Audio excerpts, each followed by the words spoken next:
Bonjour à tous. Au travers de cette vidéo introductive, j'ai le plaisir de vous présenter notre travail visant à adresser le problème de la détection d'anomalies dans des images. Le contexte applicatif se présente comme suit. Durant la phase d'entraînement, nous disposons d'une collection d'images représentant toutes un objet sain, c'est-à-dire un objet sans défaut. Sur base de ces images saines, nous désirons construire un modèle permettant de décider si une nouvelle image présentée durant la phase de test appartient à cette distribution saine ou non. Toute image déviant des images vues durant l'entraînement est alors considérée comme défectueuse. Le procédé utilisé est décrit comme suit. Premièrement, un auto-encodeur convolutif est entraîné à reconstruire des images saines. La réduction de dimensions imposée par la structure de l'auto-encodeur permet l'apprentissage d'une représentation compressée des images d'entraînement. Notre méthode repose sur l'hypothèse que cette compression permet de régulariser l'expressivité du réseau en se restreignant exclusivement aux images saines. Ainsi, lorsqu'une image défectueuse est inférée lors de la phase de test, les structures correspondant aux défauts dans l'image seront remplacées par des structures saines. Le mécanisme de détection repose alors sur la différence entre une image d'entrée et sa version saine telle que reconstruite par l'auto-encodeur. L'intensité du résidu de reconstruction reflète alors la vraisemblance qu'un pixel soit anormal. Il est également possible de déterminer si l'image entière est anormale ou non. Ceci est fait sur base d'une norme LP calculée hors du résidu de reconstruction.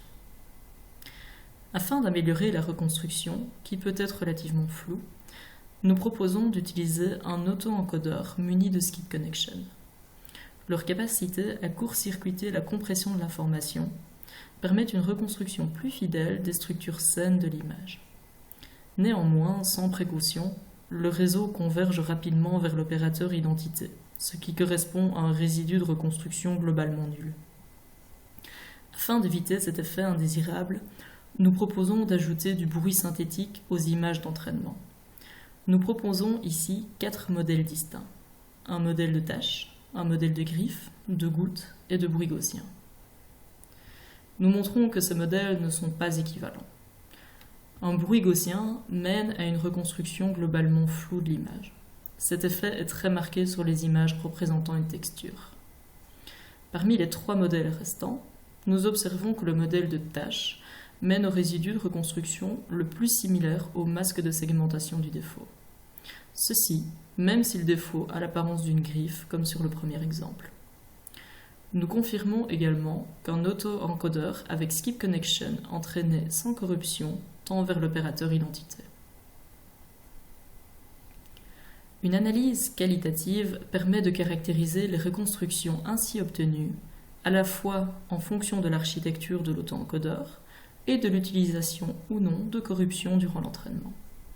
Sur cet exemple, nous observons qu'un auto-encodeur entraîné sur des images non corrompues mène à une reconstruction globalement floue.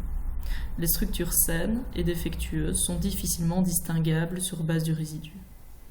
Un auto-encodeur pourvu de skip connection, entraîné sur des images non corrompues, reconstruit parfaitement les structures saines, mais reproduit également les structures défectueuses à l'identique. L'ajout de corruption aux images d'entraînement est particulièrement bénéfique pour un auto-encodeur avec skip connection.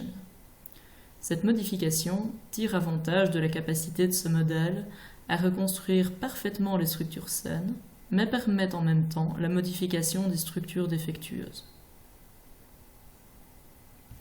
D'un point de vue quantitatif, les performances s'évaluent en termes d'air sous la courbe d'efficacité du récepteur, aussi appelé recurve en anglais. L'ajout de skip connection ainsi que la corruption des images d'entraînement améliore la détection des images défectueuses de près de 10% et la localisation des régions défectueuses de 2%. Cette amélioration est particulièrement élevée pour des images représentant des textures. Dans ce cas, la détection des images défectueuses est améliorée de 30%, alors que la localisation des pixels défectueux augmente de 16%. Je vous remercie d'avoir pris soin de regarder cette vidéo. Pour toute question, n'hésitez pas à nous contacter par mail.